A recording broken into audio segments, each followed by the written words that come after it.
Hello everyone, welcome back to my channel. I hope you're doing well. It has been quite a while since I've last uploaded. Feeling kind of sad about it. So I'm really hoping that I will be able to upload more. I keep saying that. There has been a lot of stuff going on. I'll fill you in at another time. Things have just been really crazy in life, but I'm hoping that I finally get a break. Every time I sit down and get a chance to film, something happens directly after that just like rocks my world. So hoping that that's like a pattern that I could break, you know, because I'd like to film more often. My happy place is talking to a camera by myself and uploading it to the internet. And I'm just hoping that I can do more of that. So what I wanted to do today was just chat with you all about some products that I've tried recently. And by recently, I mean like not that recently, but like I feel like since the last time I filmed, I've decided that I don't really like and I'm not a fan of. I don't have a lot of products, but I have enough. I have enough to make a video, so I figured let's just do it. I miss chatting with you guys, so I really just wanted an excuse to talk with you all. First up, this is kind of the product that inspired this whole video. Everyone and their mother talks about, I guess they used to, not as much anymore, but I'm also not on beauty YouTube as much anymore, which makes me sad, but I'd like to, you know, make my way back. These used to be all the rage, and even in the makeup artist community, a lot of people talk about them and how great they are. So I bought one to try in my makeup kit for this season, and I don't know. I can't decide. It's definitely not as good as everyone else is saying. Okay, I guess I should say what it is. This is a Viseart palette. A Viseart eyeshadow palette. I got the mini one because I wasn't sure if I was gonna like it, and like I'm glad I did that because I don't like it. This is the one that I got. It's the Petite Matte Neutrals. I'm not sure where they think this is neutral. This pulls really warm to me. However, it's definitely like one of the more neutral ones. The reason I got this, well, not the only reason, but I've heard the formula is amazing and incredible and blendable and unlike anything else. But these also pop out of their palettes just like that. So I figured I could depot these as well, and that's really important to me in eyeshadows that I'm using in my kit. I want to curate my own color stories and have shadows that I like from different palettes, and I like to curate my own thing. So it's really important to me that I have removable shadows. So I usually stick to Viseart, Natasha Denona. Colourpop even has some great ones. So I thought this would be a great addition, and it just hasn't been. I don't find these very, it's not that they're not blendable, they are. I find them a bit patchy though. It's a little annoying. The first time I used this, I was like, what is going on? And then I took the person's eye look off and I went with Colourpop instead because this was like not good. So I was like, okay, let me just, you know, try these on myself. It's a new formula. I might just have to get used to things, but they're patchy on me too. And I like to think that I do my eyeshadow decently well and I know what works, especially when applying it to myself. So I thought maybe if I got to know the product a little bit better on me, I'd have an easier time using it on other people. And that just hasn't been the case for me. I've really struggled with this palette. I just find them to be really patchy. And it's not even all of them, but it's like the ones that I'm most interested in, like this row here, I find to be very patchy. So this is kind of a disappointment. It's not necessarily like the worst eyeshadows I've ever tried, that's for sure, but it's very expensive. I think I paid like $50, over 50 for just this little guy. And if the formula was as amazing as everyone was talking about or has talked about in the past, I'd be okay with paying that. But since it's not,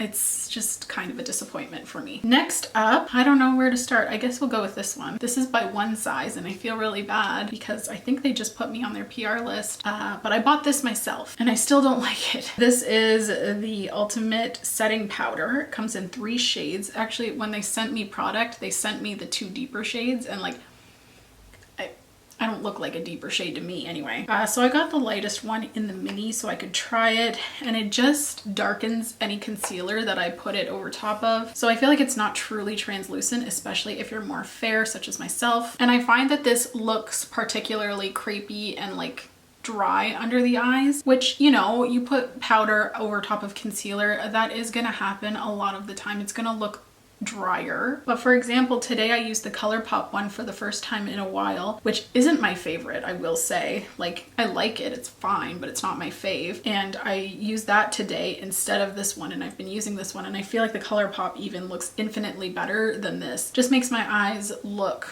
kind of crepey. It does keep everything in place, I will say, but if you have fair skin, I feel like this might not be for you, as well as if you have textured under eyes, or if you have more mature skin, I think this also might be, you know, not the best for you, because I absolutely do have textured under eyes and a lot of fine lines. So this just didn't work for me. I'm excited to try his other products. I think I have his liquid eyeliner on the way, so I'm really excited to try that. But the loose setting powder is just not my favorite. I would sooner go for something else. Speaking of under eyes, I've also decided that I don't like this, which is unfortunate because it was quite expensive. I've used almost all of it up though. This is the Hourglass Vanish Airbrush Concealer. I got the shade Creme, hoping that I would like this so that I could get the minis for my kit. I like getting mini products for my kit in shades that I don't use all the time so that I don't waste as much. A lot of my clientele is primarily Caucasian, so for, you know, deeper skin tones, I need to have those on hand, absolutely. But I prefer minis just because I go through them less. So I bought the mini just to test out on myself and I didn't like it. This creases like nothing else, which is unfortunate because I've heard the opposite on TikTok, but I guess not everything works the same for everybody. The shade is great, especially as we move into the fall and the colder months especially. I feel like it's not too pink, like it's a pretty neutral light shade. So it's unfortunate that it didn't work for me. I'm kind of bummed about it because everyone and their mom talks about how much they love it. So if you have any concealer recommendations, please let me know. I feel like I'm always on the hunt. I still keep going back to Shape Tape though as of now. Next up, I got this sent to me for summer. I can't remember if I've talked about it. I think I have not. So I'm just gonna act like I haven't. This is by Paula's Choice. They sent this to me along with another sunscreen that I absolutely loved. It's the Fluid sunscreen. They worded it very nicely. It's an anti-aging fluid, something like that. But they also sent this my way, and I think this was their new launch. This is the Healthy Glow Invisible Sunscreen Oil Broad Spectrum SPF 30. No, it's not fine for me, honestly. I was gonna say it's fine, I'll use it, but I probably won't. It's just, you know, it's an oil. I know oils have been super in. It comes with like a little dropper, and it's just SPF in oil form, which I thought was brilliant because it would give you a super nice glow. The thing with this is it gets in my eyes every time. It would just like, I guess leak from my, oh, that's terrible sounding. It would just migrate from my forehead down into my eyes, even if I didn't touch my eye area. And I don't know if you've ever had sunscreen in your eyes, but it is so uncomfortable. Sunscreen already for me, like the ingredients in it provides kind of a glowy, borderline greasy finish. So putting it in an oil, I just looked like an oil slick. It was not that cute. It was not glowy, dewy skin. It was not a clean girl aesthetic. It just, my eyes were suffering from this constantly getting in them. So I stopped using it. I probably won't continue to use this if I'm honest. Next up, I used this the other day. I think I bought this last year, but I just used it for like the 4th time the other day. And I was like, oh, I don't like this at all. This is by Quo Beauty. If you are Canadian, you know that that is Shoppers Drug Mart's brand. This is their cream blush. It was supposed to dupe the Rare Beauty ones. I don't know if it actually does. This is what it looks like. It kind of looks like a lip balm that you'd get when you were like 6 years old. Like it looks like super waxy. So yeah, I think this is supposed to dupe the Rare Beauty ones. It just wasn't flattering and it clung to my foundation in a very strange way. I think I also don't like the color, which is strange because I usually like pink blushes. I just feel like this is like really, really blue toned and bright for me personally. It was very bubblegum looking on the cheeks and then on top of it clinging in all these weird places. It just wasn't a good look for me. I've certainly looked better, so I don't think I'm going to be using this. If you're wanting to try a blush from Quo Beauty because it is a pretty good price point, I'd recommend the liquids over the cream anyway. I have been preferring liquid products over cream lately either way, so maybe that has something to do with it, but this was just not flattering on my skin. It did not flatter the look that I was trying to do, and I ended up just putting some more foundation over top to try and minimize the bubblegum effect. So yeah, I think I'm gonna get rid of this. I was just not a fan. And I don't know why I'm not a fan all of a sudden. I feel like last year when I tried this, I actually quite liked it. Maybe because it's like a year later. Products expire, products go off. Maybe that's why, I don't know. But I didn't like that. Okay, next up on my list is something that I picked up in the States back in March. This is by Colourpop, and I love Colourpop, so this was a big disappointment because I thought this was gonna be great. This is the matte bronzer. I got the shade Avila Beach. It looks like it would be a nice undertone for fair skin. I was really excited about it, but this has literally zero color payoff. It has product payoff when you like swatch it, try to apply it to the skin, and it's just patchy and it's very orange and it's very sheer. It takes a lot to build up this product, and I don't think that's necessarily a bad thing in a bronzer to be buildable, but this is just not buildable without getting blotchy and orange and muddy looking. So I was really disappointed in this. I thought it was going to be great and it just wasn't. I absolutely never reach for this because every time I do, I really don't like the look of my bronzer. And I always do this thing where I keep trying products because I'm like, oh, you know, maybe I'll like it this time, and I never do. So I need to just like call it quits. It's okay that we don't get along, you know? It's also super powdery and it just feels like it has hard pan already. Like it's kind of scratchy. Maybe I'm doing something wrong with the product, but I feel like I'm not, because I've never really had a bronzer not work for me except for this one. So this one's a no from me if you were curious. Also for cheeks, I'm really sad about this one. This is by Essence. I also got this in the States when I went in March. This is the Pure Nude Baked Blush, and I'm really sad about this because for the most part, I love it. But this is very flecky with glitter. I don't think flecky is a word. This has very large particles of glitter in it. It also does have a beautiful glow underneath. So I think if it didn't, well, I know if it didn't have the glitter in it, I would really enjoy this product. And I'm not usually one for glowy blushes, so I feel like that says a lot. Why would I buy one that's a glowy baked blush? I don't really know. But this is just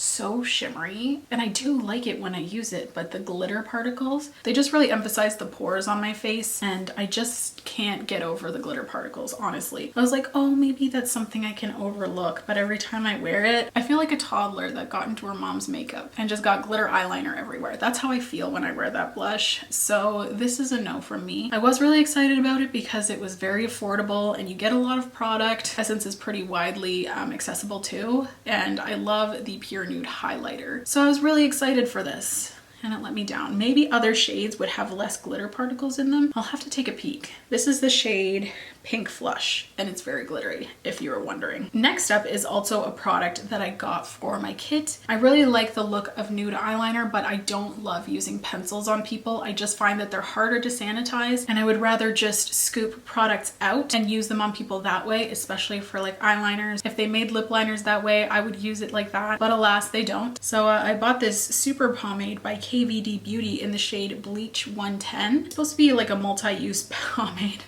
This is so sad. I've literally only dipped into it once, and it was so terrible for what I wanted to use it for that I just haven't used it again. Maybe I could try using it as an eyeshadow base. What I wanted to use this for was waterline eyeliner, so I thought I'd test it out on myself first. It was terrible. It was so dry, and it like crumbled off of my waterline almost immediately too, which is not a good sign. It also kind of like bunched up in my outer corners, like it like flaked off. If you tried to like pass over the product again once it dried, it was a whole shit show, and it would like take the product off. It was just bad. So this is like technically a brow pomade. It's advertised as an eyeliner, shadow, and brow pigment. Wouldn't that like, you know, include waterline eyeliner? I don't know. So maybe I could try using this as an eyeshadow base, because I did spend quite a bit of money on it to just use it once and be like, what the fuck? But that's what happened. So if you like these products and you own any, please let me know how you use them, because I want to make this work for me, but I just